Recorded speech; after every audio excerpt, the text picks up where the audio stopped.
Merci à la Torah de me proposer cette présentation avec vous tous. Je suis ravie. J'aurais adoré venir vous voir effectivement dans la région, mais j'espère qu'on pourra faire ça voilà, une prochaine fois. Donc moi, je suis Leslie, je travaille à l'Office de tourisme d'Oman et on est basé à Paris. Depuis, voilà, maintenant, l'Office existe depuis 18 ans, là, bientôt. Il a été monté par notre directrice Rania, que vous connaissez peut-être. Voilà, on est ravis d'être là malgré en ce moment effectivement une période un petit peu difficile, mais que l'on va, on espère, dépasser voilà, au fur et à mesure. Et puis juste garder en tête que Oman sera toujours prêt à vous accueillir, parce que les Omanais sont toujours là avec leur sourire. Donc déjà installez-vous avec votre petit café, voilà, et mettez-vous à l'aise pour qu'on puisse voilà, découvrir ensemble la destination. Donc n'hésitez pas effectivement, si vous avez des questions, j'y répondrai à la fin, ça sera un peu plus simple. Donc on va commencer. Juste un petit aparté sur effectivement, avant en fait le Covid, la destination était vraiment montante au niveau du marché français, puisqu'on a eu 77 000 Français qui sont rendus sur la destination voilà, en 2019, ce qui était une très très jolie progression avec vraiment des chiffres croissants chaque année. Donc évidemment, on a aussi des vols qui nous permettent d'accéder facilement avec notamment des connexions Air France pour rejoindre par exemple la compagnie nationale Oman, mais également toutes les autres compagnies comme Emirates, Turkish, Etihad, Qatar qui proposent des connexions aussi parfois depuis certaines régions. Juste voilà, pour faire un petit point aussi sur actuellement les conditions d'entrée sur le sultanat. Alors, ce n'est pas les plus flexibles pour le moment, c'est certain. Il est toutefois possible d'y aller, les frontières sont ouvertes. Mais c'est vrai qu'il faut faire plusieurs tests PCR pour pouvoir enfin, voilà, après, explorer l'ensemble du pays, puisqu'il faut faire un test PCR avant son départ, qui date de moins de 72 heures, puis un test PCR à l'arrivée, en téléchargeant une application et en pré-réservant ce test. Faire une quarantaine de 7 jours dans une chambre d'hôtel, avec une réservation d'hôtel obligatoire. Puis par la suite réaliser effectivement un deuxième test PCR sur place au 8e jour pour pouvoir ensuite se déplacer dans le pays. Évidemment, maintenant, la France impose également un test PCR au retour. Donc, voilà, ça fait quand même 4 tests PCR pour le moment. Voilà, ce n'est pas le plus simple actuellement. On verra si ça peut s'assouplir par la suite. On espère que, voilà, que ça pourra fonctionner voilà, ultérieurement, un petit peu de façon plus souple.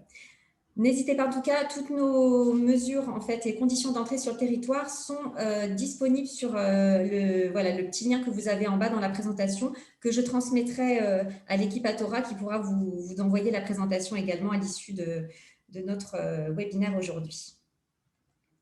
Alors, Oman, donc quand même grand pays, et c'est aussi un des atouts principaux qui feront aussi qu'à l'issue, on pourra se rendre aussi facilement à Oman, parce qu'on n'est pas sur un pays qui est surpeuplé, il n'y a que 4 millions d'habitants. Même à Mascate, la capitale, il y a vraiment possibilité de pouvoir faire un voyage et de voilà, ne pas côtoyer de grandes foules.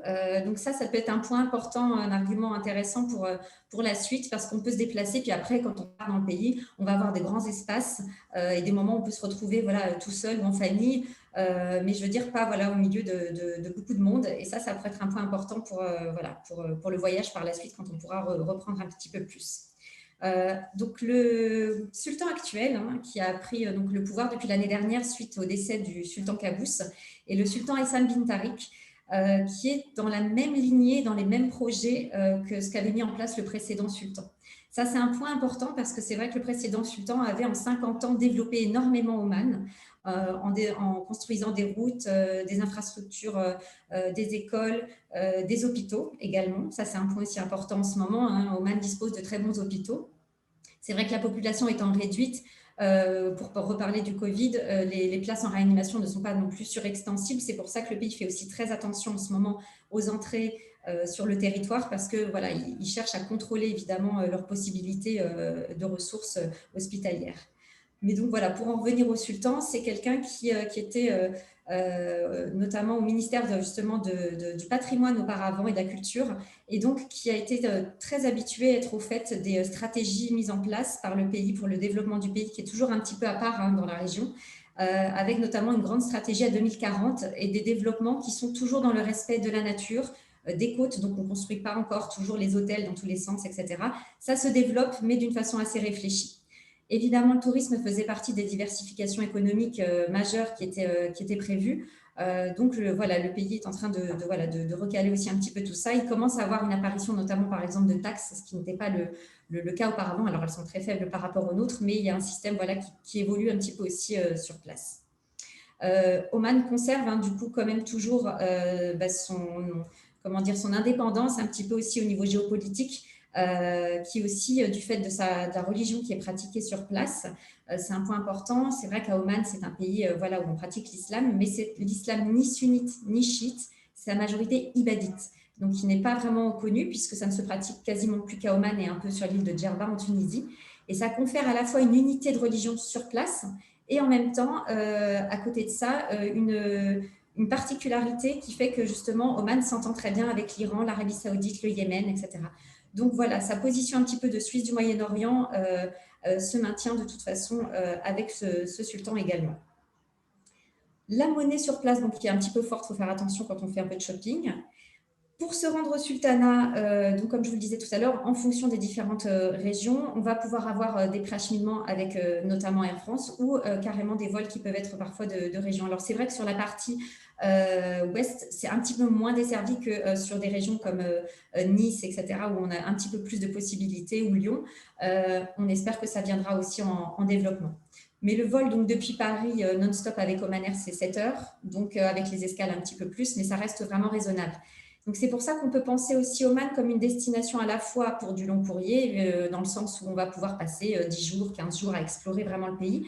Mais on peut aussi le penser comme une destination de long week-end pour 3-4 jours. C'est complètement possible de partir à Oman, étant donné que le décalage horaire est très faible. On a 3 heures en hiver et 2 heures en été. Ça permet voilà, de faire du court séjour, même en famille, parce que voilà, on n'est pas sur voilà, des décalages perturbants. Et c'est vrai que souvent, on me dit, oui, mais quand même, 7 heures de vol. Mais en fait, il y a plein de gens qui partent à New York, enfin, qui partaient pour l'instant, mais à New York, voilà, en réalisant voilà, un décalage horaire de 5 heures. Donc, faut garder en tête qu'on peut se faire une escapade soleil et culture, vraiment à quelques heures finalement de vol. Concernant le visa, alors la bonne nouvelle dans tout ça, c'est que afin d'encourager la reprise quand ça sera un petit peu plus possible, Oman a décidé donc de faire un visa gratuit pour des séjours de 1 à 14 jours. Au-delà, le visa précédent qui est en fait enregistrable sur le site de la Royal Annopolis existe toujours et est au prix de 20 rials. Mais donc pour des séjours maintenant, quand on souhaite se rendre moins de 14 jours sur place, il n'y a plus besoin de pré-visa. Vraiment, on arrive et à l'aéroport, on aura un tampon sur le passeport. Donc ça, c'est vraiment voilà, la bonne nouvelle. La langue parlée, évidemment l'arabe, l'anglais dans les grandes villes, et puis comme j'aime bien dire, le sourire et les mains, parce que dans plein de petits villages, vous avez des gens qui vont avoir envie d'échanger avec vous, mais qui ne parlent pas forcément anglais. Et ça, c'est quelque chose qu'on retrouve toujours à Oman et qui vraiment confère cet aspect authentique et cet échange qu'on a envie d'avoir quand on voyage. On peut le retrouver vraiment sur place dans des petits villages, dans des petites maisons avec des personnes qui vous montrent des choses sur les arbres à encens ou dans les montagnes. Donc ça, c'est un point important parce que le sourire des Omanais, c'est ce qui fera aussi toute la différence. C'est plus difficile à vous faire peut-être passer aujourd'hui par rapport à des points plus techniques ou des grandes montagnes, etc. Mais vraiment, l'accueil, c'est ce qui reste prédominant. Même dans les grands hôtels 5 étoiles, vous avez toujours un coin avec le café parfumé à la cardamome, les dattes. C'est très, très important dans la culture. L'hôtellerie qui est en développement, comme je vous le disais, mais toujours de façon réfléchie. On a notamment de très beaux hôtels. On a une ouverture cette année du Alila Inubé à Salalah, qui est à prendre en compte de façon intéressante. On le verra un peu rapidement tout à l'heure. Les week-ends vendredi, samedi, donc il faut faire un petit peu attention effectivement sur place. Les wadis sont un petit peu plus engorgés les jours de week-end omanais. Et pour le moment, aucun vaccin n'est exigé. Évidemment, ça sera une donnée qui sera sans doute mise à jour si, au niveau des vaccins Covid, il y a des choses qui évolueront dans les prochains mois. On vous tiendra bien sûr au courant. Pour se déplacer, évidemment, nous avons des vols intérieurs qui permettent de rejoindre notamment Salalah, on le verra, Khassab dans Moussandam, Doukoum sur la côte et effectivement, catamaran pour rejoindre le Moussandam aussi, mais c'est ce qui restera le plus simple, c'est évidemment de faire une location de véhicules. ce qui permet de se déplacer le plus aisément dans la ville. Il existe des réseaux routiers de bus qui rejoignent les grandes villes et qui rejoignent également les Émirats. Mais c'est vrai qu'une fois qu'on arrive dans une ville, par exemple à Nizoua, avec un bus, pour se déplacer autour de la région, ça ne va pas être pratique. Donc, soit on loue une voiture, on conduit soi-même et on fait une version un peu autour, soit on peut avoir un guide qui permet aussi d'expliquer plein de choses et puis évidemment de faire des découvertes supplémentaires. Mais vraiment, au niveau flexibilité, ça sera vraiment la location de voiture qui restera le plus simple. Sur Mascate, en revanche, si on ne souhaite pas, par exemple, pour un week-end louer une voiture parce qu'on ne se sent pas de conduire, etc., on peut tout à fait voir avec des taxis. Les taxis sont au mètre à présent, mais vous pouvez évidemment vous arranger avec un taxi sur une journée entière, pas de souci. Alors, la bonne période pour partir à Oman, on va être sur une saisonnalité qui est hivernale, qui est aussi leur hiver également, avec, pour explorer toutes les régions, l'idéal étant de octobre à fin avril-mai. À partir du mois de mai, on va commencer à oublier le désert, parce que là, il commence à faire très, très chaud. On est dans du 50 degrés humide. Par contre, on pourra toujours réaliser des combinés Mascate et la montagne, parce que sur les plateaux à 2000 mètres, il va faire frais. Donc, même au mois de juin, vous pouvez faire un voyage à la fois balnéaire, 4 jours par exemple à Mascate, et 4 jours dans les plateaux sur les montagnes. Ça, c'est vraiment fantastique. On est avec des petits t-shirts, etc. Donc, il fait beau, il fait chaud, mais c'est vraiment tout à fait gérable. Rien à voir avec effectivement les 50 degrés qu'on va retrouver partout ailleurs. À Mascate, comme c'est une capitale les pieds dans l'eau, on peut tout à fait se permettre avec les climatisations de faire quelques excursions pour découvrir le souk, etc. Et ensuite aller profiter du balnéaire. Donc voilà, gardez en tête qu'on peut étendre la saisonnalité d'Oman un petit peu au-delà. On verra que dans le sud, du côté de Salalah, on a une mousson, effectivement, qui se trouve pendant l'été. Donc, ce n'est pas le moment d'envoyer les clients parce que voilà, c'est pluie, brouillard, etc. Donc, c'est un peu notre mois de novembre, donc on n'a pas très envie. Par contre, c'est un tourisme très local puisque tous les Émiratis, les gens du Golfe, etc., les Omanais descendent pour profiter de la fraîcheur durant l'été. Nous, ça nous intéresse un peu moins. Voilà, le reste de l'année, Salalah, c'est pareil, c'est de octobre à mai. Donc, voilà, ça, c'est la vraie bonne saisonnalité pour explorer à la fois la mer, les montagnes, le désert et l'ensemble des activités possibles. Côté histoire, je ne vais pas vous refaire toute l'histoire. Je vous ai parlé un petit peu des développements qu'il y a eu les 50 dernières années. Mais il faut juste garder en tête que Oman a existé depuis bien avant. Effectivement, il y a des villages vraiment ancestraux. Il y a pas mal de sites qui sont classés au patrimoine de l'UNESCO. Toutefois, c'est vrai que ça nécessite souvent l'explication d'un guide parce que les sites sont encore un petit peu en ruine ou assez petits. Il y a pas mal de fouilles qui sont en cours, notamment françaises et italiennes, pour justement continuer de développer les richesses que l'on retrouve sur le territoire. On va passer par certains sites comme le tombeau Bibi Mariam à certains moments sur la route. Il y en a qui sont un petit peu plus espacés comme les tombeaux de Bat. Mais on peut tout à fait, pour des personnes qui sont vraiment intéressées par l'histoire, faire vraiment un voyage culturel assez fort. Côté juste accueil, aussi échange et hospitalité, comme vous pouvez le voir là sur la carte, c'est juste pour vous montrer à quel point le territoire omanais donnant sur l'océan Indien, l'ouverture d'esprit aussi des Omanais vient de tous les échanges et le commerce qu'ils ont pu réaliser, étant entre l'Inde et puis l'Afrique, au carrefour un petit peu de tout ça.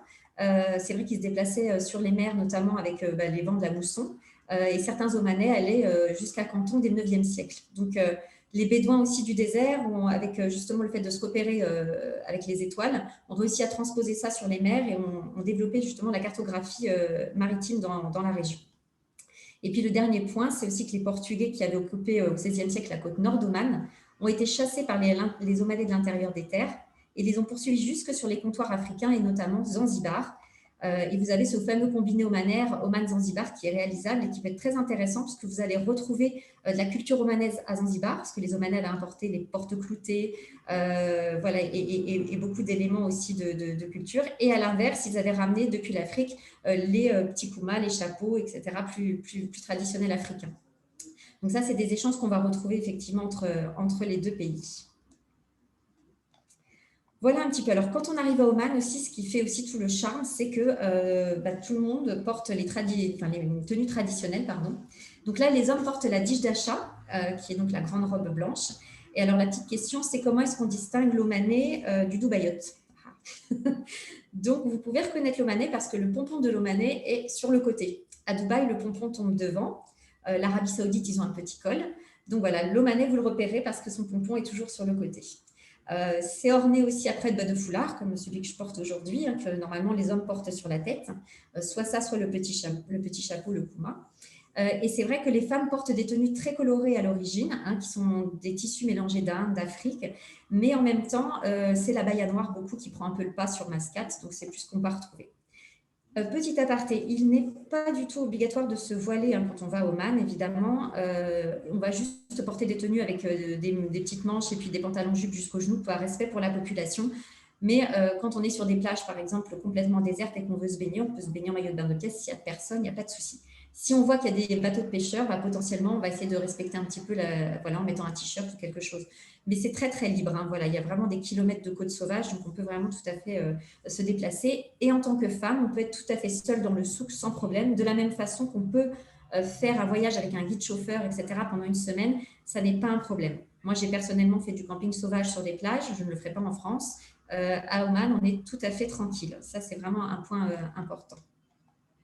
Donc, on peut partir avec des jeunes filles aussi, etc. Il n'y a pas de, voilà, pas de souci.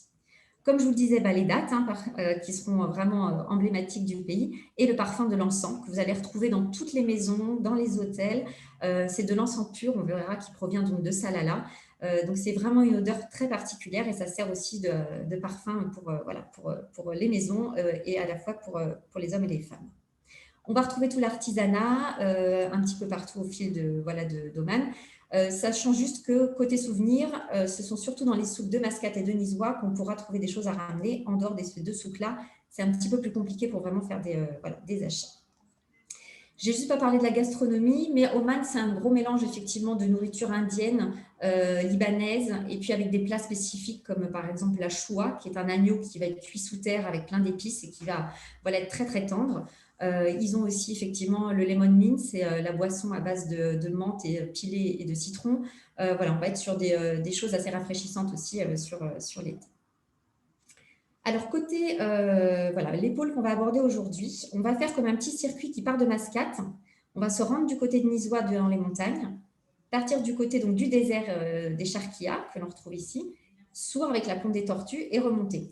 Ça, c'est un circuit que l'on peut réaliser dans un sens ou dans l'autre. Tout dépend de si on souhaite garder une partie du désert, parce que c'est un peu la partie majestueuse pour soi après, ou si on souhaite garder par exemple un très bel hôtel comme les Lila ou Anantara dans la montagne à Nizwa pour la fin. Voilà, ça va être vraiment en fonction.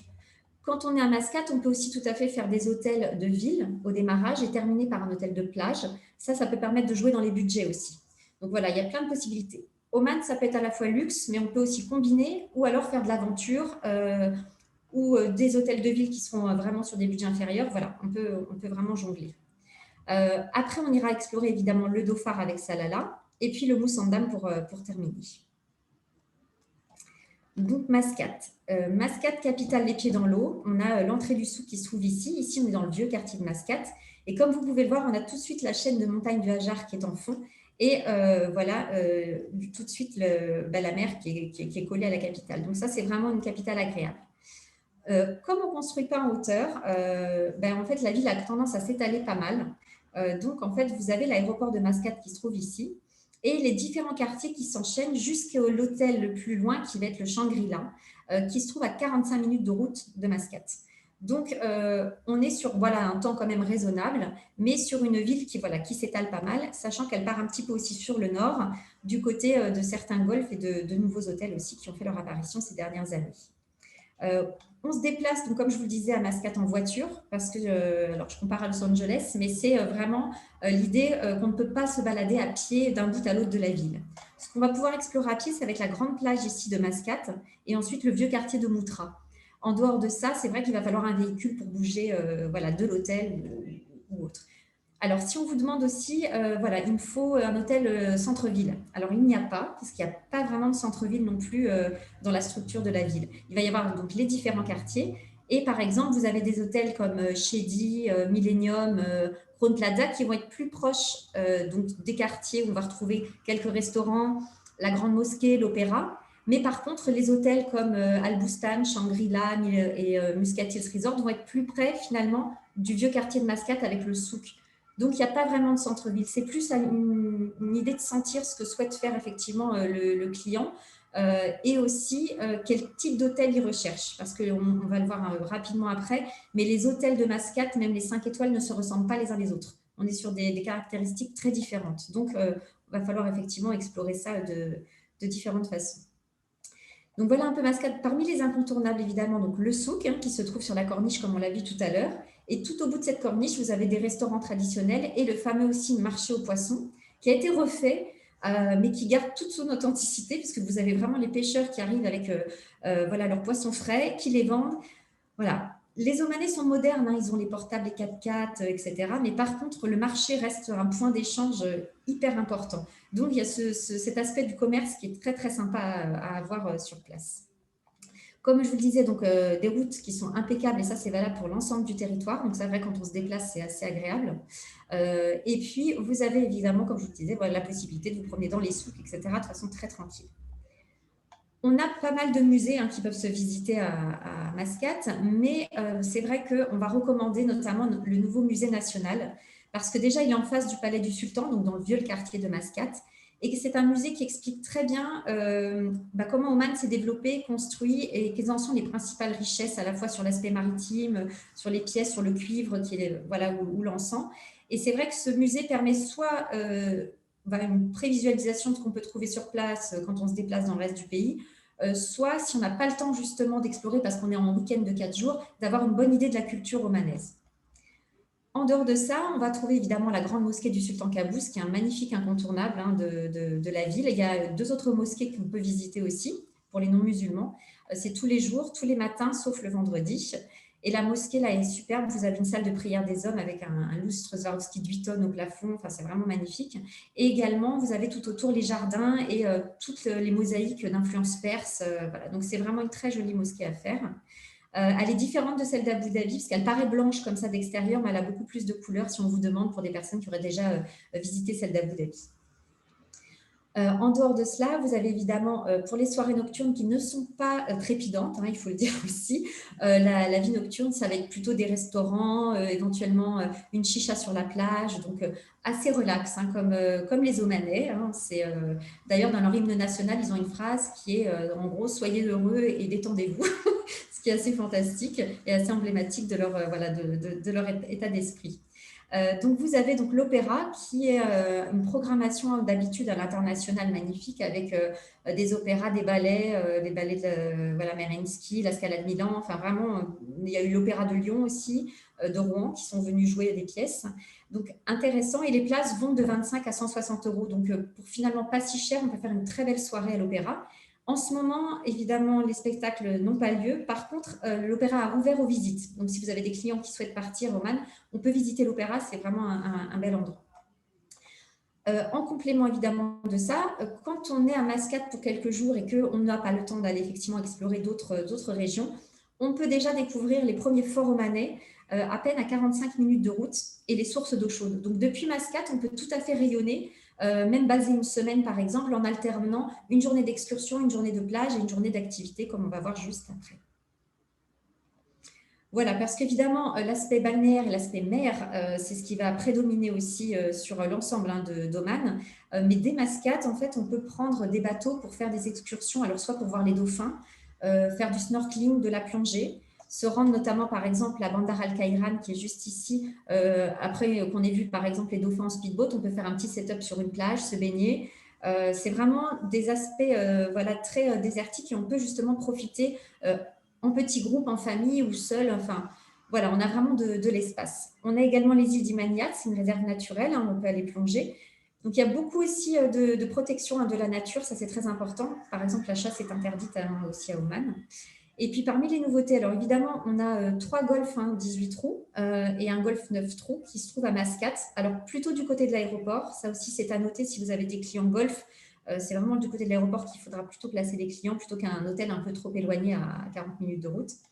Évidemment, les spas des hôtels qui sont fantastiques. Et la petite nouveauté qui a un certain prix, mais qui peut être sympathique, c'est donc les promenades en hélicoptère au-dessus de Mascate. Ça se développera peut-être après. Pour l'instant, ça reste encore assez régionalisé. Mais voilà, c'est une belle façon de se rendre compte de l'étendue de la ville. Donc, côté hôtel, on ne va pas tous les faire. C'était juste pour vous donner un aperçu qu'effectivement, parmi les hôtels 5 étoiles qui vont être les hôtels les plus balnéaires, vous avez également le Crowne Plaza 4 étoiles qui va avoir les pieds dans l'eau, une petite plage privée. On a des hôtels qui sont très différents. Vous avez l'Al Bustan, qui est le palais voilà, mythique un peu du sultan, avec des lustres Swarovski dans le hall. Le Shangri-La, qui est 3 hôtels en fait regroupés au sein de 3 petites criques qui sont voilà, fantastiques aussi. Le Shedi, qui est plus épuré. Et ensuite, évidemment, plein d'hôtels, notamment, comme je vous le disais, des hôtels de ville avec des rooftops. Si vous avez besoin de plus d'informations là-dessus, je pourrais bien sûr vous en transmettre. Et des hébergements un peu différents, comme voilà, ici, vous avez le Muscat Hills Resort, des petits bungalows sur la plage. C'est ce qui est plus rare à Oman, mais qui est très demandé donc, par les Français. Je fais un aparté, c'est pas pour faire de la pub, mais la semaine prochaine, jeudi, on aura un spécial petit hébergement, si vous souhaitez, en webinaire organisé par nous en pur, par l'Office de tourisme. Si ça vous intéresse, je vous transmettrai via la Torah le lien.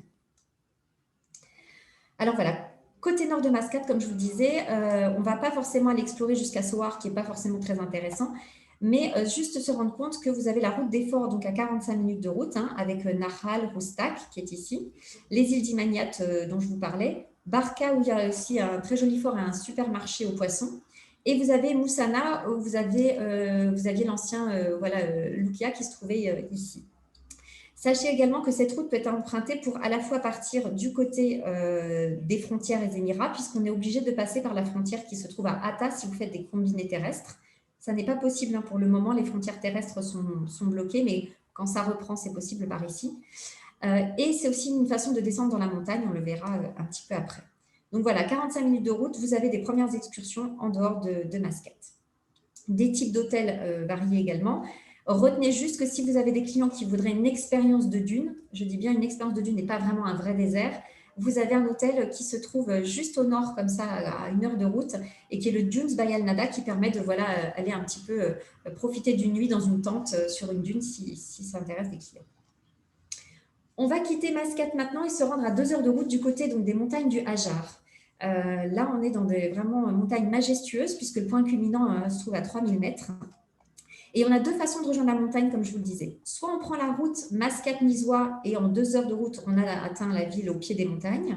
Soit on peut passer par cette fameuse route des forts que l'on vient de voir, Nahal-Roustak, et traverser la montagne. Là, c'est un petit peu plus challengeant, mais c'est une expérience un peu plus d'aventure avec un 4x4. Et c'est 4 heures par la piste. Et là, on passe par des villages vraiment magnifiques, comme les petits villages de Wakan. Vous avez aussi des petits hébergements qui existent aussi maintenant. Et vous voyez sur la photo qu'on a en bas à gauche, on est vraiment sur de la piste. Donc, c'est vrai qu'il faut surveiller aussi un petit peu le temps. Il ne faut pas qu'il ait plu avant. Alors, c'est plus rare à Oman, mais ça peut arriver. Mais voilà, c'est 2 façons de rejoindre la montagne. Très simple par une voie express ou alors un petit peu plus aventure par une piste.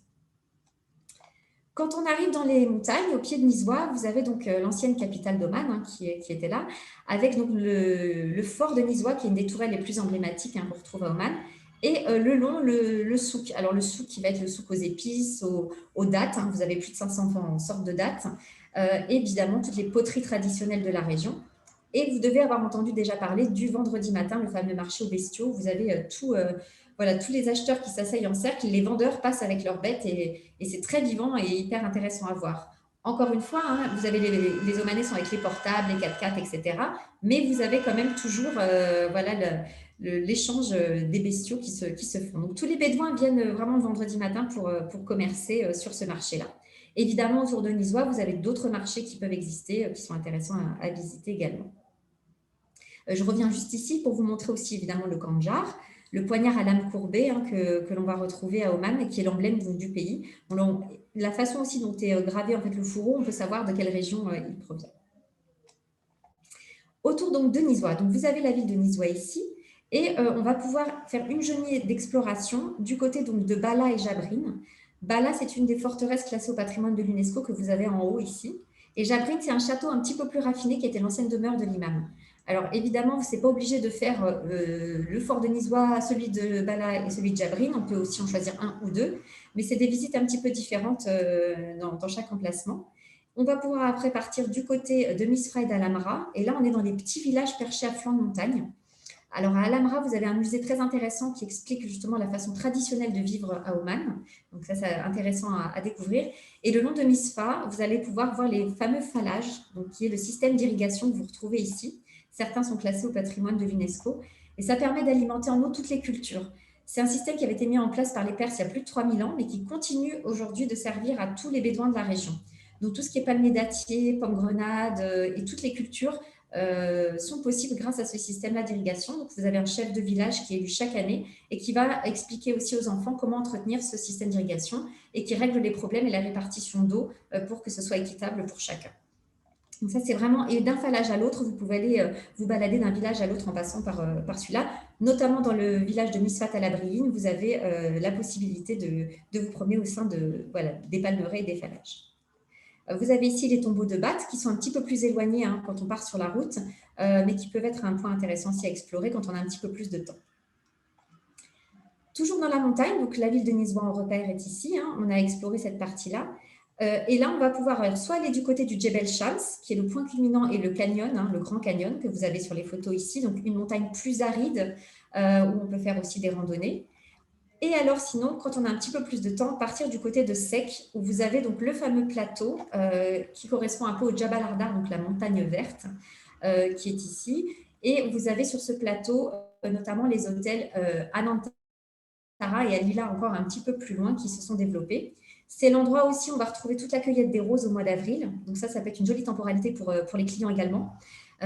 C'est juste à comprendre au niveau de la montagne. On peut passer, par exemple, 2 nuits à Nizwa uniquement, comme on peut passer 4 jours facilement dans les montagnes, puisque si on dort au pied de Nizwa, on peut explorer cette région-là. Mais quand on va monter sur le plateau de Sek, il va falloir prendre un 4x4 et c'est 1 heure de route depuis Nizwa. Donc, quand on arrive sur le plateau là-haut et qu'on est dans un bel hôtel, y passer une nuit, c'est dommage. Parce que ça veut dire qu'à midi le lendemain, vous repartez.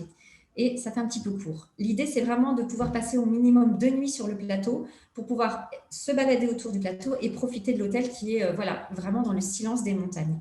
Donc voilà, la recommandation, ce serait éventuellement de faire 1 nuit en bas, au pied de Nizwa, et 1 nuit et 2 nuits en fait en haut, du côté du plateau de Sek.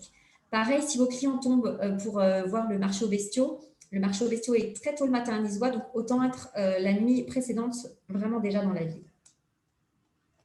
Côté activité, comme je vous le disais, donc on peut faire tout ce qui est excursion en 4x4 d'un point à l'autre. Donc, si on a des clients qui ne marchent pas beaucoup, ils peuvent vraiment explorer la région en véhicule. Maintenant, si vous avez des gens qui aiment marcher, il y a beaucoup de sentiers de randonnée qui sont possibles.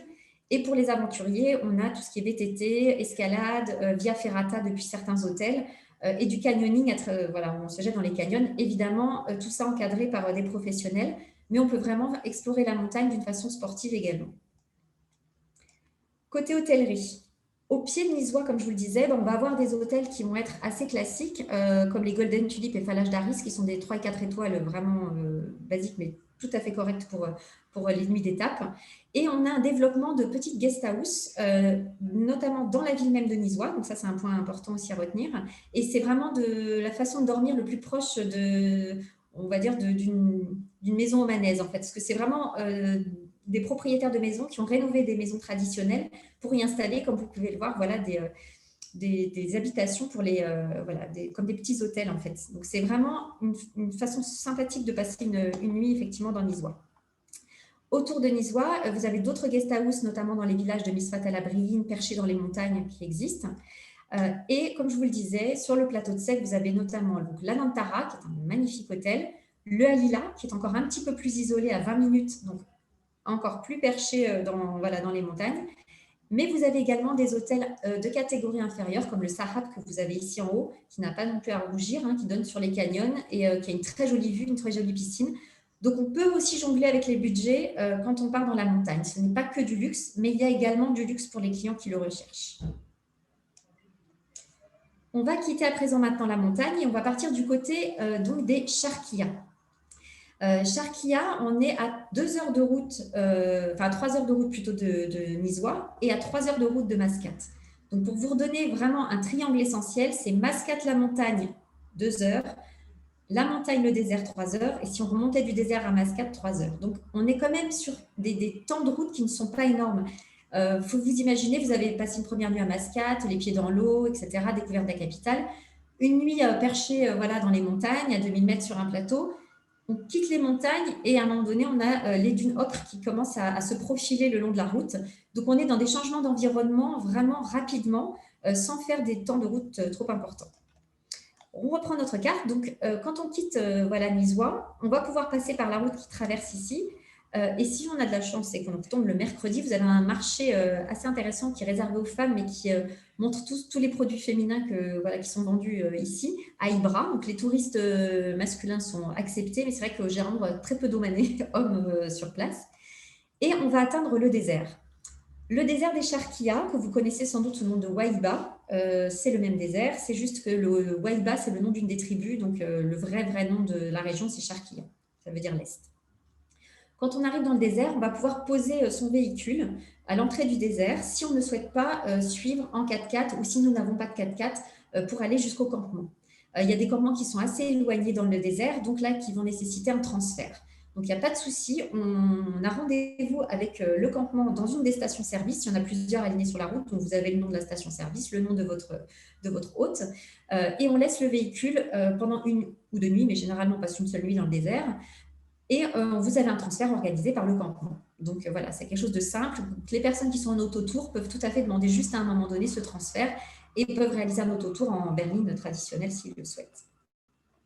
Donc le désert, ça va être, donc, comme je vous disais, l'idée d'arriver en début d'après-midi, 14-15 heures, poser sa voiture, ses affaires, et puis évidemment se rafraîchir et ensuite grimper sur une dune pour assister au coucher du soleil. L'hiver, il va avoir lieu autour de 17h30, 18h. Et ça va être voilà, une belle nuit fantastique. Vous avez un ciel étoilé qui est absolument magnifique et des campements très différents. On va le voir juste après. Côté activité, le lendemain matin, quand on se réveille, évidemment, on peut aller soit explorer le désert avec un 4x4 de bédouins et leur faire du dune bashing. Donc ça consiste à dévaler les dunes à une vitesse assez folle. Donc ça peut être un peu impressionnant. Ils adorent ça. Et sinon, vous avez les activités classiques type quad, balade à dromadaire ou du ski de sable si on veut. On peut aussi aller découvrir une ferme bédouine. Alors, il faut savoir que les bédouins dans le désert se sont pas mal sédentarisés du fait de l'école pour les enfants. Par contre, vous avez des troupeaux de dromadaires qui se promènent tout seuls par moment parce que ce sont des troupeaux, des fermes mobiles en fait, où les Omanais viennent les alimenter de temps en temps. Vous avez des dromadaires qui valent le prix de Ferrari, des dromadaires de course, donc je peux vous dire qu'ils sont bien choyés. Donc évidemment, ceux qui ont été courageux ont pu faire le lever de soleil aussi. Mais voilà, l'important, c'est de bien aussi choisir le campement qui va correspondre à votre client. On a du 5 étoiles comme le Desert Night Camp en bâtiment dur, climatisation, tout confort, etc. Mais on a des campements aussi qui sont plus petits, qui coupent le générateur à 22 heures, par exemple le Desert Retreat, où vous allez pouvoir passer une soirée au coin du feu sans bruit. Voilà, donc il faut avoir prévu pour prendre sa douche un petit peu plus tôt, évidemment, mais vraiment avec juste le ciel étoilé. Donc, il y a tout type de campements différents. Et on a également des campements privatifs qui peuvent être installés n'importe où dans les dunes pour une occasion, un anniversaire de mariage, une famille qui souhaite se retrouver. Et là, on est complètement isolé avec tout le confort également, puisqu'il y a toilettes sèches, etc., qui sont installées sur place. Donc, voilà, gardez en tête que le désert, c'est un petit moment magique. Y passer une nuit suffit. Mais c'est vrai qu'on pourrait le faire en excursion depuis Mascate à la journée, 3 heures, passer une après-midi dans le désert et rentrer. Mais à mon sens, on perd toute la magie du désert qui va être justement le fait de pouvoir profiter d'un coucher de soleil magnifique, d'aller pouvoir marcher et puis profiter des nuits étoilées. On a passé notre belle nuit donc, dans notre campement. On repart le lendemain et on va remonter sur la côte vers Mascate, donc entre Sour et Mascate. Alors, on est à la pointe ici, on est ressorti du désert des Charquillas. On verra qu'on est passé par un petit wadi en passant, évidemment. Et on est dans la ville de Sour, qui est une ville un petit peu alanguie. C'est vraiment une ville d'étape. Au niveau hôtelier également, ce n'est pas des hôtels trépidants. Il n'y a pas d'hôtel de luxe, donc il faut juste le penser en étape. On va remonter sur cette côte-là, mais avant de remonter, on va descendre sur Ras Al Jins, un petit peu plus bas, où vous avez justement la ponte des tortues. À Sour même, vous allez avoir le magnifique chantier naval qui continue de construire les bateaux traditionnellement, les boutres que vous allez retrouver dans toute la région. On a des commandes depuis Dubaï, Abu Dhabi depuis ce chantier naval. Et comme je vous le disais, donc, le clou du spectacle, ça va être de passer une nuit dans la région pour voir la ponte des tortues. Alors, les tortues, on en a 30 000 à 40 000 qui viennent pondre sur les plages d'Oman. Il y en a même qui pondent sur les plages du Shangri-La à côté de Mascate. Mais dans cette région-là, elles viennent pondre alors, en grand nombre à partir de mai-juin, mais on en voit quand même toute l'année. Et c'est vrai que c'est une réserve qui accueille 100 personnes par soir. On va être répartis en petits groupes et on va s'approcher un par un de la tortue pour ne pas la déranger. Donc vraiment, c'est fait au maximum pour respecter la ponte des tortues. Et quand on a de la chance, on a les petits des semaines précédentes qui sortent. Et alors là, c'est un spectacle fantastique. Il y a plusieurs solutions pour dormir après dans la région. Vous pouvez dormir au sein du centre scientifique qui existe dans la réserve, qui a des tentes ou des chambres locales, traditionnelles d'hôtel, ou vous pouvez dormir à Sourds qui se trouve à 40 minutes de route. Sur la côte, quand on va remonter jusqu'à Mascate, vous allez avoir ce type de paysages qui sont assez fantastiques. Vous avez des côtes qui sont complètement désertes et comme je vous le disais tout à l'heure, on peut en profiter pour se baigner allègrement. Vous avez des petits villages de pêcheurs, le tombeau d'Ibn Mariam qui peut se découvrir, qui est un site classé patrimoine de l'UNESCO, qui retraçait justement l'ancienne histoire d'Oman et comment la côte était occupée. Et vous avez également le sinkhole, qui est un trou d'un mélange d'eau de... Ça fait penser au cénote mexicain un petit peu. C'est un mélange d'eau douce et d'eau de mer. Et vous avez une petite fiche pédicure gratuite quand on s'y rend. Donc, c'est une petite pause fraîcheur aussi agréable sur la route. En chemin, vous allez tomber sur les fameux wadis, qui sont quand même emblématiques de la destination, puisque ce sont des vasques naturelles où on va pouvoir se baigner, des piscines qui sont alimentées toute l'année en eau. Donc, vous avez plusieurs wadis assez connus. Vous avez notamment le wadi Bani Khalid qui est juste à la sortie du désert. Donc, pareil, quand vous avez fini votre soirée dans le désert, vous pouvez vous rendre sur le wadi Bani Khalid, que vous trouvez en haut ici, qui est facile d'accès pour les personnes qui ne marchent pas beaucoup. Il y a des premières vasques très simples, où on peut aussi voir tous les Omanais les week-ends qui sortent les grands-mères, les barbecues, etc., et qui adorent venir dans les wadis. Et vous avez des vasques un peu plus éloignées où vous pouvez vous baigner, comme vous pouvez le voir en bas, dans un enchevêtrement comme ça. Et parfois, on n'a plus du tout pied. Il y a des wadis, il y a des vasques où on a de l'eau aux chevilles, et puis il y a des wadis où on est carrément plus pied. Le tout, c'est de recommander de prendre des petits chaussons en néoprène pour ne pas avoir mal aux pieds avec les cailloux. Et quand on rentre aussi depuis Sourds jusqu'à Mascate, vous avez le wadi Bani Khalid, le wadi Chab, pardon, excusez-moi, qui est ce grand wadi-là, très très naturel, qui est magnifique, qui nécessite une petite heure de marche. Donc là, il faut prévoir de l'eau pour les trajets aller-retour et un joli pique-nique sur place, parce que je vous assure que quand on arrive là-bas, qu'on a fini une nuit, on a vu les tortues pondre et puis on arrive dans le wadi, on a envie de profiter toute l'après-midi. Vous avez une grotte tout au fond, vous pouvez nager, enfin vraiment fantastique. En remontant un petit peu plus haut, vous avez un autre wadi qui est plus proche de Mascate, donc qui est très bien pour une excursion à la journée depuis Mascate, qui est le wadi El Arbin, où on peut également se baigner ou faire du wadi Bashin. Donc pareil, explorer ça en 4x4, ça faut le laisser quand même au guide chauffeur expert. Voilà les hôtels dont je vous parlais sur Sourds, donc qui sont un peu plus classiques, mais on a une petite aussi découverte maintenant avec le Samara Saljins, qui est un petit hôtel un peu plus charmant, qui se développe. Donc, regardez en tête que les petites structures sont en évolution à Oman et complètent un peu le côté charme qui nous manquait sur place. On a fini notre petit tour, on est remonté à Mascate et là, je vais vous montrer deux façons de rejoindre Salalah, donc le Dhofar, le sud. La première façon va être, comme vous pouvez le voir là, avec des kilomètres de côte complètement vierges, va être de descendre une fois qu'on a terminé le désert. Au lieu de remonter sur Sourds comme on l'a fait tout à l'heure, on va descendre cette côte ici jusqu'à Salalah. Et ça, c'est quelque chose qui est moins proposé aux clients. Donc, si vous avez des gens qui connaissent un petit peu Oman, etc., vous pouvez aussi les surprendre en leur proposant cette descente-là, qui est différente de ce que l'on peut voir dans les circuits plus classiques. Déjà, quand on va se rendre à la pointe donc là, du désert, on peut passer donc une nuit dans un campement, descendre sur cette côte et on va tomber sur Bir Likman, qui est un endroit assez majestueux. Vous avez beaucoup d'oiseaux migrateurs, plein de flamants roses qui se posent. Donc, c'est un point d'observation des oiseaux pour ceux qui adorent ça. Et vous avez en face l'île de Massira. Là, il faut un petit peu plus de temps. C'est 1h30 de ferry. Et c'est plutôt réservé à des personnes qui souhaitent une découverte ou qui souhaitent faire du kitesurf au mois de juillet. Parce que une partie de l'île est assez désertique. Donc, je ne recommande pas forcément d'appuyer sur Massira, mais plutôt sur la côte ici. Descendre par le désert de Khalouf, qui est le désert blanc que vous avez là, et vous avez des dunes qui se jettent dans la mer, des dunes blanches. C'est fantastique. Vous sortez du désert, mais qui était plus ocre, et là, on est vraiment sur un désert différent.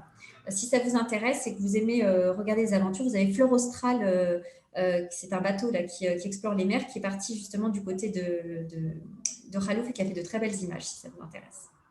Ensuite, en redescendant la côte, on va aller jusqu'à Doukoum, qui va être une ville pas très intéressante, mais qui permet de faire une première étape pour dormir, puisque vous avez 2 hôtels type Crown Plaza et parking qui sont voilà, tout à fait classiques.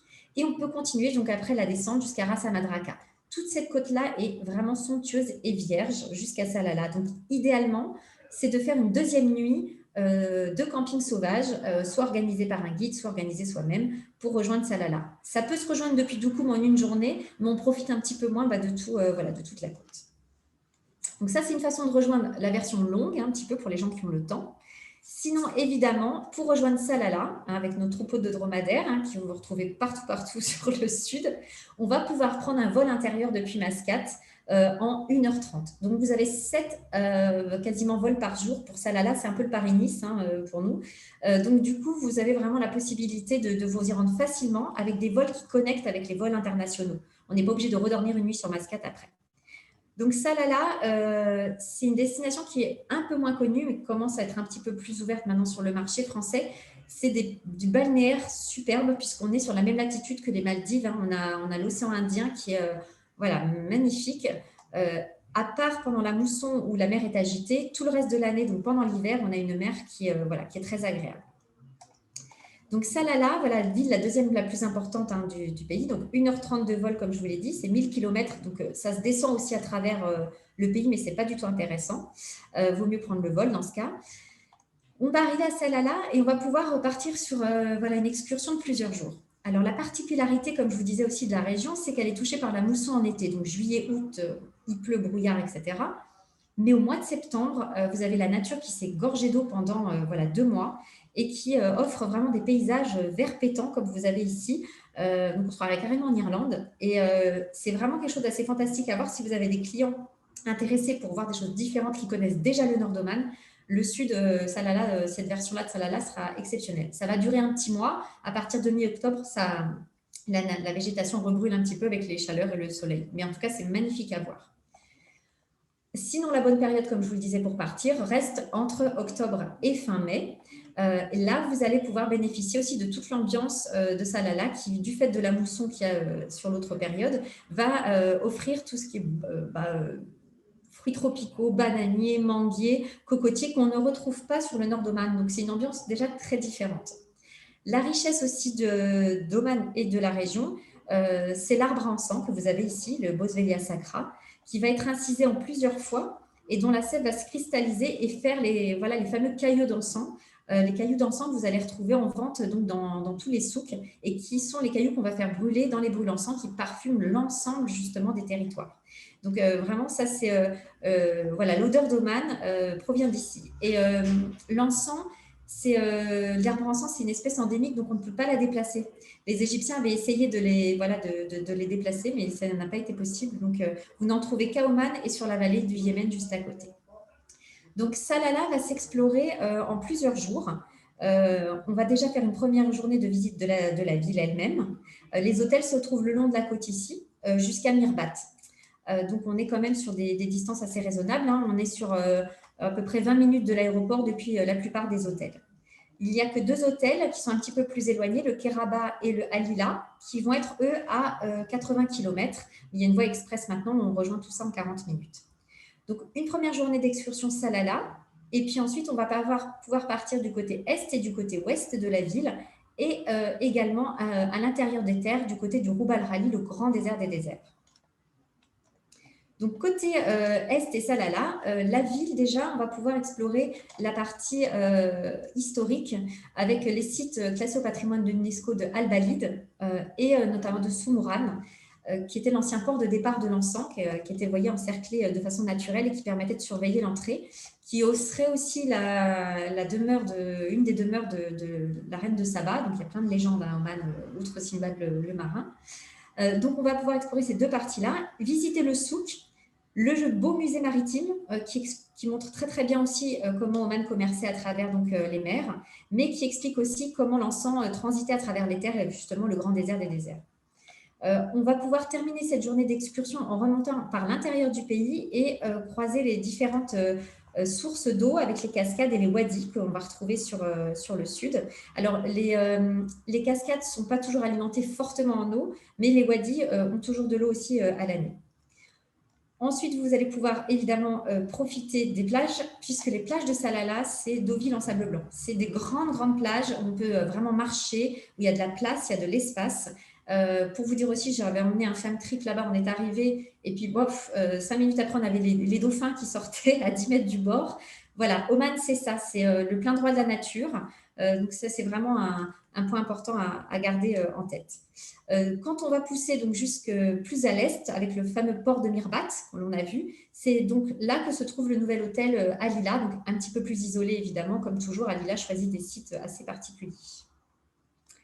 Côté activité, alors je vous ai mis un petit panneau, attention, traversée de dromadaire, parce que c'est vraiment ce que vous retrouvez partout. Parfois, vous attendez dans le 4x4 un petit quart d'heure que les dromadaires finissent de passer, parce qu'il y a des troupeaux entiers partout. Et vous avez après tout ce qui est des routes qui sont assez spectaculaires, puisqu'on est quand même aussi dans des montagnes assez importantes, hein, donc vous avez des beaux dénivelés. On va retrouver aussi des sites comme des... Alors, ce n'est pas tout à fait des geysers, hein, c'est plutôt l'eau qui vient taper la roche, qui crée voilà, des souffleries d'eau. Donc, c'est assez intéressant aussi à voir du côté de Mersel, du côté est. On va aussi passer par les tombeaux de Job et tombeaux de Binali, que l'on peut découvrir aussi, qui sont des tombeaux importants dans la religion. Et toute cette côte donc déchirée, magnifique, où on peut s'arrêter, pareil, se baigner, profiter. Salalah est encore un peu plus désert que le nord. Donc, pareil, quand vous aurez des clients qui soit ont déjà exploré le nord et souhaitent aller à Salalah, on peut passer une semaine complète à Salalah, alterner journée d'excursion et journée de repos à l'hôtel. Voilà, donc une semaine est possible, mais c'est aussi possible de faire Salalah en extension de 3 jours, quand on a moins le temps. On n'ira pas forcément explorer voilà, le Rouba al Khali qui est à 3 heures de route, mais on pourra explorer la côte est et la côte ouest en quelques jours et avoir une autre image aussi d'Oman. Évidemment, on va passer par la vallée de l'encens. Vous avez tous les arbres à encens pour qu'on vous explique justement comment ils sont entretenus, quelle est la qualité de l'encens, etc., que l'on produit sur place.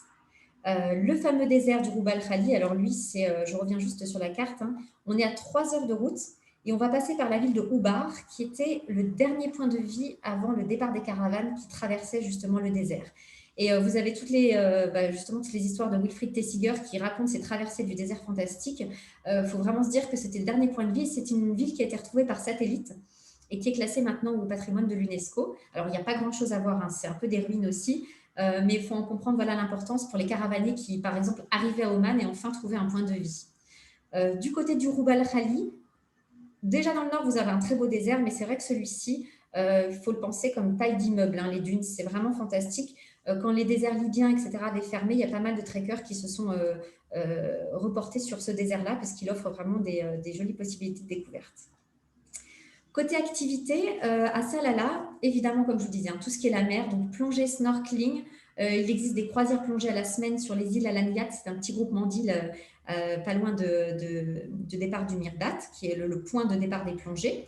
Donc voilà, quand on est au Alila, on est proche des plongées. On est un petit peu plus loin quand on est du côté de Salalah, mais voilà, comme tout, il y a des attraits des deux côtés. On a évidemment, comme je vous dis, des plages superbes hein, que vous pouvez voir là. Je pense qu'on ne soupçonne pas forcément qu'à Oman, il y a ce type de plage et ce type de mer, mais c'est vraiment important de le souligner.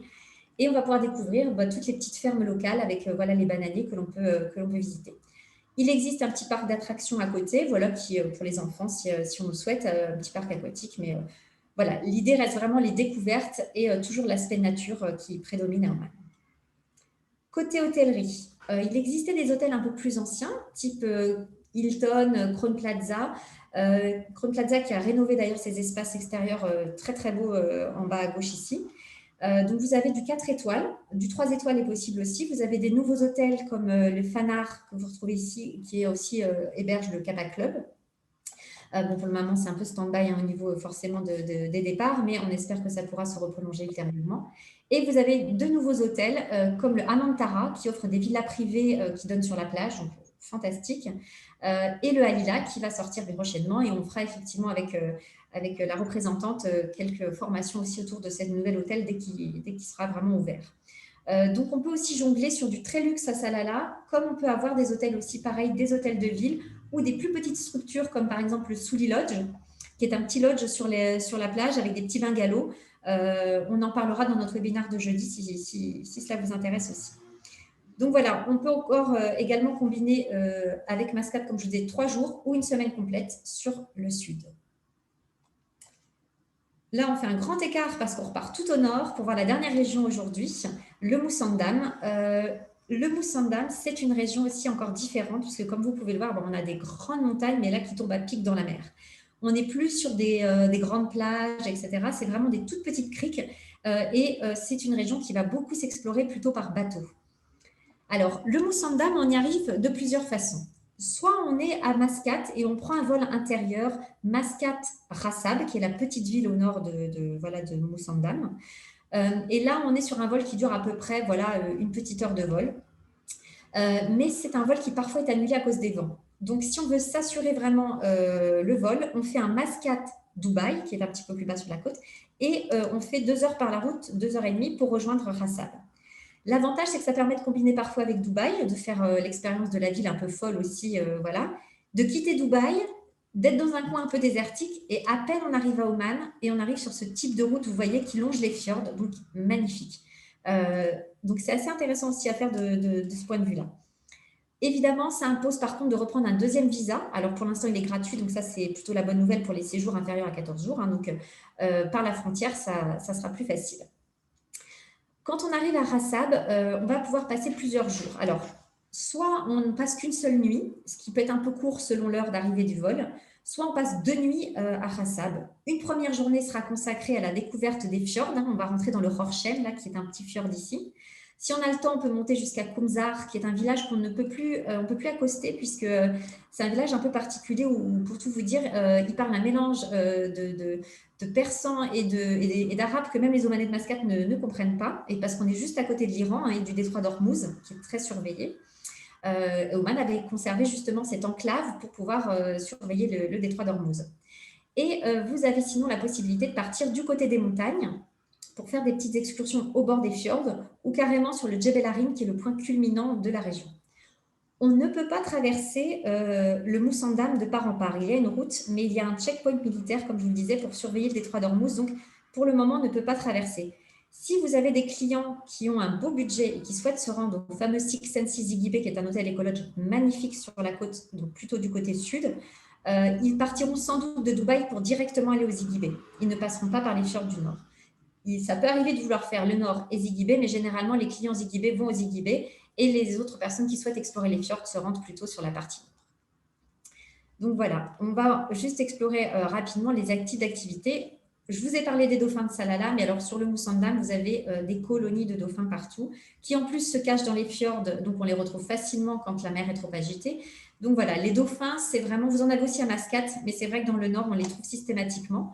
Donc l'idée, ça va être de partir faire une première journée sur un bateau traditionnel, un boutre, voir les dauphins, prendre un petit thé, un café, sauter du bateau, faire du snorkeling le long de l'île du Télégraphe. C'était une petite île alors qui est un peu en ruine, mais il n'y a pas grand-chose sur l'île, mais il y a pas mal de poissons tout autour et c'était un point de relais entre l'Inde et l'Angleterre, puisque Oman était sous protectorat anglais aussi pendant une longue période. On va aussi pouvoir prendre des kayaks. Alors, sachez qu'il existe des séjours kayak carrément d'une semaine où on peut dormir dans les fjords. Donc ça, c'est pour les plus aventureux. Et puis évidemment, tout ce qu'on est comme faune, vous avez des tortues qui viennent nager à côté de vous dans les kayaks. Enfin, moi j'ai expérimenté, c'est vraiment fantastique. Donc c'est une jolie journée d'excursion. C'est soit en demi-journée, soit journée complète. Et le lendemain, comme je vous le disais, on va pouvoir explorer le petit fort de Rassab. Si vous avez des clients qui viennent juste de Dubaï et qui ne connaissent pas les forts omanais, ça peut être l'occasion justement de comprendre un petit peu la culture omanaise, parce que ce fort est transformé en petit musée et très bien fait. Tout autour, vous allez pouvoir retrouver des paysages somptueux quand on fait les marches. Vous avez la vue sur les fjords, on a un peu l'impression d'être un peu au bout du monde.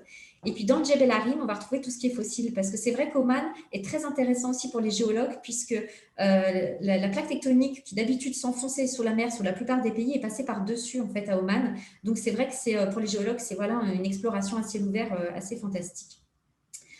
Vous pouvez donc emprunter pour faire tout cela les 4x4 ou réserver une excursion avec un hôtel si vous n'avez pas envie de conduire sur la région. Mais le Moussandam, c'est vraiment un autre type de région, un autre type de région. On peut peut-être pas tout faire à Oman quand on vient pour la première fois. On va peut-être se centrer sur un circuit classique comme on a vu au début avec la boucle, une extension nord ou une extension sud en fonction. Mais sachez que voilà, il y a possibilité de combiner le Moussandam avec des Émirats facilement et de combiner par exemple Salalah facilement avec un voyage plus classique sur Mascate. En termes d'hôtellerie, juste pour le Moussandam, on est sur 2 hôtels assez classiques qui sont un ancien Golden Tulip. C'est pour vous donner une idée un peu de la catégorie. La chaîne Atana, très classique, revisité un peu à l'omanaise avec des décorations, etc. Et pour vous donner une idée, l'Atana Khassab, c'est cet hôtel-là qui a une vue magnifique sur les fjords, qui est le plus ancien des deux. Et l'Atana Moussandam, c'est son petit frère qui est plus moderne, avec un joli patio intérieur, mais qui a une vue un peu moins spectaculaire, mais qui est plus pratique pour le départ des croisières, ce qui donne sur le petit port de départ des croisières. Ensuite, du côté de Diba, Diba en soi n'a pas grand intérêt. C'est quand on se rend au fameux Six and Six que vous avez en haut ici, les 2 photos, qui est magnifique parce qu'on va avoir une arrivée ici par la montagne. Vous avez le village de pêcheurs de Ziggy qui se trouve là et l'hôtel Six and Six qui est ici. Donc là, on est sur un éco-lodge de luxe avec un certain prix, mais avec des beachfront de villas magnifiques, des villas avec piscine, enfin, c'est fantastique. Donc voilà, ça c'est pour les personnes qui ont du budget. On a un hôtel qui est vraiment merveilleux dans cette région-là. Et voilà, j'ai terminé ce petit tour d'Oman. J'espère que voilà, ce n'était pas ni trop long et qu'il manque des informations. Vous n'hésitez pas non plus à en faire part. On a toujours nos outils de communication qui sont à votre disposition. Bon, on a un site internet, un Facebook, etc. Mais on a notre e-learning, omanacademy.fr, que vous pouvez réaliser à votre rythme toute l'année. Et tout ce qui est brochure, support, on peut vous aider, on peut vous envoyer des présentations, vous envoyer des brochures, etc. Donc, n'hésitez pas à faire appel à nous. On sera ravis de pouvoir vous assister pour à la fois des parties production, à la fois des parties vente, commercialisation. Enfin, voilà, n'hésitez pas, ou des conseils sur des hôtels, on sera ravis de. Voilà. Leslie, merci beaucoup pour cette méga belle présentation et puis pour ta rapidité, parce que présenter un pays qui est pour finir pas si grand et qui est aussi riche. Là, je cherche depuis tout à l'heure le bouton qui pourrait me téléporter et m'envoyer direct quelque part en Oman, parce que c'est vrai que ça donne envie. Tu nous as vraiment donné envie. Merci beaucoup. On n'attend plus qu'une chose, c'est que tout s'ouvre pour qu'on puisse appuyer sur le bouton et partir. Tu nous as parlé d'un webinar jeudi. À quelle heure il est? On va envoyer le lien à tout le monde pour ceux qui sont intéressés, Oui, avec la présentation, l'enregistrement, mais juste pour savoir l'heure, s'il y en a qui ont besoin de s'organiser. C'est à 10h, à 10h du matin. À 10h. Bon, ça, c'est parfait. S'il y en a qui ont des questions, n'hésitez pas à les poser sur le chat. Moi, j'ai juste vu 2 choses passer. Yves qui nous a noté une émission Échappée belle sur Oman et que l'on peut retrouver sur YouTube. Donc, apparemment, c'est une belle émission. Merci Yves pour l'info. On pourra aller la regarder. Eric qui parlait de, effectivement, les adaptations des circuits qui doivent être faits en fonction du couvre-feu, etc. au moment où on visite. Ça, je présume que les réceptifs, merci de le dire quand même, mais les réceptifs s'adaptent et font en fonction. S'il n'y a pas d'autres questions, là, j'en vois pas, mis à part les remerciements, et merci à vous d'être venus, surtout. Est-ce que parmi les membres de la Torah qui sont là ce matin avec nous, il y en a qui souhaiteraient prendre, soit dire un petit coucou à nos amis agences, ou simplement aussi présenter s'ils ont sous leur casquette des produits Oman à proposer. En 2 petites minutes, rapidos, on a une très très belle présentation, donc sans s'étaler pour autant. Je prends en fonction de qui je vois. J'ai Eric à ma gauche. Est-ce qu'Eric, tu as quelque chose à ajouter ou à présenter ou à dire? Mets ton micro, c'est vrai. J'ai pas ton micro. Activer son. Voilà, je vais réactiver mon son. Non, merci encore Leslie, bravo. C'est vrai que ça donne envie, ça donne vraiment envie d'y aller là. Les fjords là, moi j'achète là de suite. Non, pour moi, juste concernant Alba Travel, il n'y a aucun souci. On continue d'être à côté de nos agences. On est présent. Moi, j'ai des bonnes nouvelles côté groupe, notamment. Alors, ça va te concerner, Leslie, puisque j'ai des demandes de préage croisière sur. Alors, ça concerne Dubaï, mais si on dit Dubaï, on dit automatiquement extension Oman. Oui. Donc, on a des demandes de groupe pour fin 2021, début janvier, sur la Préh Dubaï, puisqu'il y a l'Expo universelle de Dubaï, qui va de toute façon générer automatiquement une extension vers Oman. Oui. Puisqu'on sait qu'à Dubaï, l'alcool étant plus ou moins interdit, etc. Non, il ne faut pas exagérer, Eric. À Dubaï, Non, tu mais fais plein de si tu veux, choses. Tu sors et tu bois et tu fais la fête. Non, mais c'est pour ça que je dis en plus ou moins, si tu veux. Mais dans les activités, ouais, plus ou moins que plus. Hein. C'est pour ça que Dubaï a vachement marché là, cet hiver, parce que toutes les boîtes de nuit étaient ouvertes. Eh ben, tu veux dire plus que moins, alors. C'est ça. Ah oui, plus. Plus. Ah non, mais j'ai rien dit sur les boîtes de Dubaï, mais tu as une activité qui est très classique, c'est d'aller, c'est quand tu vas faire une visite de Dubaï, tu vas dans le désert et tu passes à Oman pour aller sabler ta coupe de champagne au milieu du désert. Tu peux pas le faire à Dubaï. Donc ça, pour l'avoir vécu, moi ça m'avait choqué. Moi je l'ai fait à Dubaï, j'ai bu dans le désert. C'était pas du champagne, moi j'ai pas eu du champagne, j'ai pas eu de la chance. Par contre, j'ai fait une super soirée, effectivement, face à Burj Khalifa, avec le spectacle Eau et Lumière derrière. Non, tout ça, voilà, pour vous dire que… Non, mais tu as raison. C'est vrai que c'est toléré, mais toujours à discrétion, voilà, dans un endroit un peu plus privé, etc. Parce qu'on on fait aussi attention, pareil, au respect de la population, tout ça. Donc, c'est toujours possible, mais c'est de façon discrète, quoi. Ok, c'est bon, c'est tout. A priori, côté individuel, on est avec vous, donc n'hésitez pas à nous interroger. Merci en tout cas à la Torah et merci à Leslie. Merci Eric. Patrick, est-ce que tu aurais un petit mot? Est-ce que tes croisières, elles vont jusque-là? Oui, alors d'abord un grand remerciement à Leslie parce qu'elle m'a fait rêver, elle m'a fait repenser à une très belle croisière que j'ai faite il y a 2 ans avec une belle compagnie de croisière et j'avais fait Oman. J'étais tombé amoureux d'Oman. J'avais été à Ras Ab avec la balade dans les fjords pour voir les dauphins. Voilà, que des beaux souvenirs. Et d'ailleurs, je le dis à toutes les agences qui sont présentes là sur le webinaire de proposer cette destination. C'est une destination magnifique et de découverte, hein. Bien sûr en croisière. Après, en circuit, on peut prendre son temps. Pour ce qui concerne un océan de croisière, Leslie, que je représente, je n'ai pas encore les programmes définitifs, donc j'attends encore quelques semaines pour pouvoir démarrer, mais la vraie saison pour nous démarrera pas avant l'automne et automne 2021, 2022. Voilà. Mais en tout cas, Leslie, bravo. Merci à la Torah d'avoir convié Leslie parce que j'étais charmé par encore à revoir Oman et ses alentours et c'est tout ce que tu as présenté. Merci Leslie. Merci à vous. Merci à toi Patrick. Yves, est-ce que tu aurais un petit truc à rajouter ou à dire? Personnellement, donc moi qui suis plutôt basé sur Zanzibar, j'ai tendance dans mes présentations à insister effectivement avec la compagnie aérienne Oman Air qui dessert Zanzibar de proposer des combinés. Mais là, en voyant la présentation aujourd'hui, je me dis que ce pays est tellement fabuleux et a beaucoup à offrir. Alors soit on a du temps et du budget et effectivement faire le combiné, mais je crois qu'Oman là vraiment est une destination à part entière à découvrir et à visiter. Merci Yves. Julien, est-ce que tu aurais un petit coucou, une petite chose à dire, s'il te plaît? Bah oui, un grand bonjour à tout le monde. Ça fait plaisir de retrouver tout le monde. Un grand merci Leslie pour cette présentation. Moi, je gère un tout petit réceptif, ce qui fait surtout du sur-mesure, notamment avec Climat du Monde. Et donc, n'hésitez pas à les interroger parce qu'ils sont pleinement formés eux aussi. Non, je confirmerai juste une chose qu'a dit Leslie pour travailler avec le Sultanat d'Oman depuis maintenant de nombreuses années avant côté hôtelier. C'est l'hospitalité omanaise. Honnêtement, gardez bien ça en tête. Il y a des très belles photos, mais n'oubliez pas l'hospitalité omanaise. C'est vraiment un peuple qui sourit tout le temps. Pour moi, qui a aussi beaucoup de travail sur l'Asie, c'est pour moi un peu la Thaïlande de l'Orient, des gens qui sourient tout le temps, toujours prêts à vous aider, toujours serviables, vraiment. Et je dis ça, les hommes comme les femmes, hein, d'ailleurs, c'est vraiment beaucoup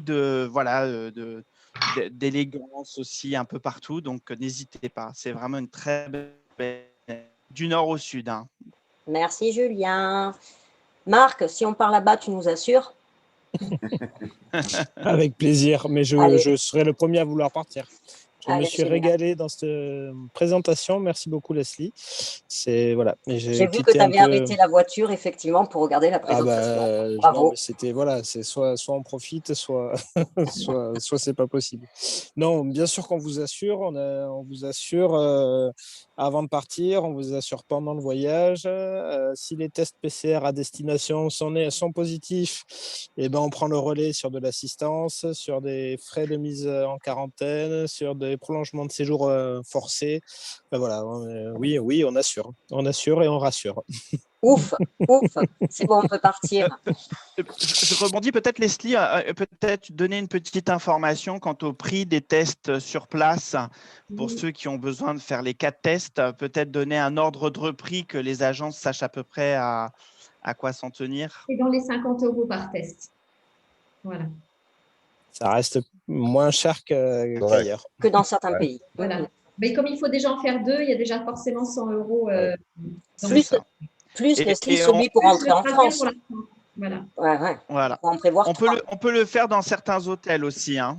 Sachez, je pense que tout réceptif confondu, ça s'organise avec vos réceptifs différents ou avec vos tour opérateurs, bien sûr, et leurs réceptifs respectifs.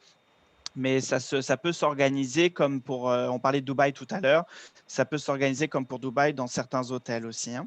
Ok. Guillaume, est-ce que tu aurais quelque chose à rajouter? Guillaume, il est en arrêt ou… Ah non. Oui, vous avez perdu. Non, vous avez perdu. J'entendais Julien en robot. Donc je ne sais pas si ça venait de moi ou si ça venait de moi. J'ai cru que ça y était parti. Hein, non. En même temps, vous étiez tous figés. Donc bon, ça venait. Non, mais nous, chez Beachcomber Tour, on a une production qui est, en tant que spécialiste, qui est très complète sur la destination et qui s'articule sur plusieurs points. Déjà, vous retrouvez donc les meilleures adresses de la destination. Dans les meilleures adresses, j'entends bien sûr les plus beaux hôtels comme le Shady ou le Shangri-La dont on a parlé Leslie, mais aussi des petites adresses atypiques qu'on va retrouver là plus du côté de Niçois ou du côté du désert. Après, on va proposer donc tout ce qui est autotour, mais également donc des circuits privatifs avec chauffeur guide francophone. Et Leslie, on a très bien parlé, on en a un qui descend jusqu'à Salalah avec 3 nuits en bivouac. Donc ça, c'est vraiment très sympa pour le côté un peu aventurier. Après, vous retrouvez chez nous, bien sûr, ce qui fait l'ADN de Beachcomber Tour, c'est le à la carte, hein, donc avec toutes les inscriptions qui sont possibles et faisables sur place, donc que vous pouvez rajouter dès la réservation.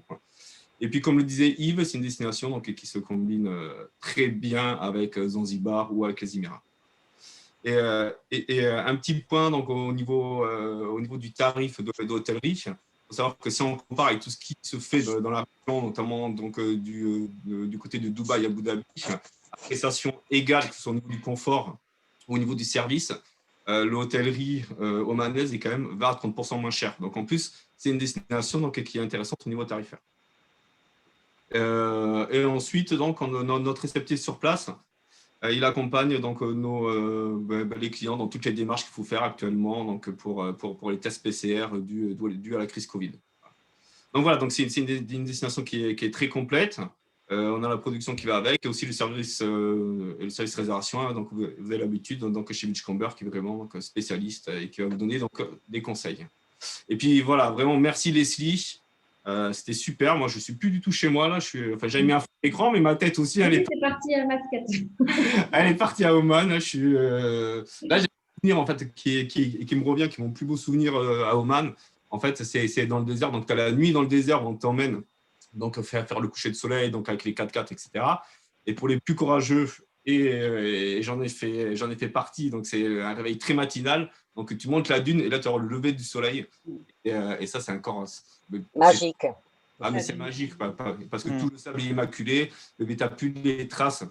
Oui, Natacha était avec moi, oui. Je vois. Donc, oui, donc tu vois plus les traces de 4x4, etc. Et c'est vraiment un moment hors du temps. Mais il faut être un peu courageux parce que la montée de la dune, elle est… Et d'ailleurs, je ne vais pas balancer, on a perdu quelques agents de voyage dans la montée de la dune. Il y en a qui ont fait demi-tour. C'est normal. Tu parles des dunes, je rebondis aussi sur une chose qu'a dit Leslie qui est très intéressante, notamment sur la partie été, auquel on pense moins à Oman. Pour l'avoir fait, honnêtement, je suis parti en plein mois d'août et j'ai eu la chance de dormir dans le Jabal Akdar. honnêtement, c'est vraiment pratiquement, je dirais, les meilleures températures de l'année pour avoir voyagé à plusieurs saisons différentes. Il fait extrêmement bon dans le Jabal Akhdar l'été. Donc honnêtement, vous pouvez passer une semaine dans le Jabal Akhdar. Il y a énormément de choses à faire. Vous vous ennuierez pas, vos clients non plus. Il fait extrêmement bon. On est en t-shirt partout. Vous pouvez vraiment profiter de la piscine, de la Lila, de la Nantara et des autres. Sans aucun problème, que parfois en décembre, il fait très bon sur le reste du pays, mais la piscine peut être un peu frisquette dans les montagnes. Donc, n'oubliez pas ça. Voilà, c'était le petit Ouais, clin d'œil à la température. une destination à faire toute l'année et avec tout un Toute tas l'année, oui. d'activités pour tout client, c'est vraiment formidable. Est-ce Magali, à ton que… tour, par rapport à Capital Tour? Alors oui, moi je me suis marquée au nom d'Atora, merci Eric. Je travaille chez Capital Tour, on arrive actuellement bien entendu. J'espère reprendre en septembre, voire octobre. Et effectivement, chez Capital Tour, on a toute une production, que ce soit en groupe, en privatif ou sur la brochure, sur des circuits Oman en 9, 10, 13 jours ou également en circuit combiné avec les Émirats à côté. Voilà. Et c'est effectivement des produits qui marchent bien et surtout avec des retours qui sont fabuleux. Mais bon, quand on voit la présentation et les retours et tout ce que l'on entend de chacun, on comprend que cette destination est une destination de rêve. Voilà. Donc, est-ce que j'aurais oublié quelqu'un qui ne se serait pas présenté parmi les membres de la Torah? Je ne pense pas, je crois avoir fait le tour. Anne-Marie, tu veux dire un mot? Anne-Marie, oui, tu veux faire un petit coucou? Oui, un petit coucou juste pour… j'ai eu la chance d'y être allée il y a 4 ans à titre personnel. Je peux dire que par rapport à la présentation de Leslie, je suis ravie que les guest house se développent parce que je trouve qu'on sait très bien qu'il y a des beaux hôtels 4-5 étoiles, etc. Mais je trouve que le guest house, c'est aussi très agréable. Et c'est une destination qui est très safe. Franchement, pour avoir un jour demandé à un petit pêcheur de nous emmener sur une plage et lui avoir fait comprendre, alors qu'il ne parlait pas anglais, qu'il revienne nous chercher un plus tard dans l'après-midi, on était tous les trois avec mes potes sur la plage et on se disait, est-ce qu'il va revenir? Et ce jeune homme est revenu, donc on a échangé. Bien sûr, on a donné quelque chose pour te remercier. Non, c'est une très, très belle destination et j'engage vraiment toutes les agences de voyage à pousser cette destination. Voilà, merci. Oui, tu as raison. En plus, c'est safe, c'est tranquille et l'accueil y est très chaleureux, effectivement, comme plusieurs l'ont souligné. Je ne vois pas d'autres questions. Si personne n'a quoi que ce soit à rajouter, je vais souhaiter une bonne journée à tout le monde. Remercier encore une fois Leslie, c'était super. Tu nous as apparemment vraiment tous envie de donner envie d'y aller à tous. Et puis je remercie tous les présents, agence, Havas, comme a souligné particulièrement Eric en début de session. Mais je remercie quand même tout le monde d'être venu aussi nombreux et puis les membres d'Atora d'être là. Christine d'Avas Biarritz qui demande si on envoie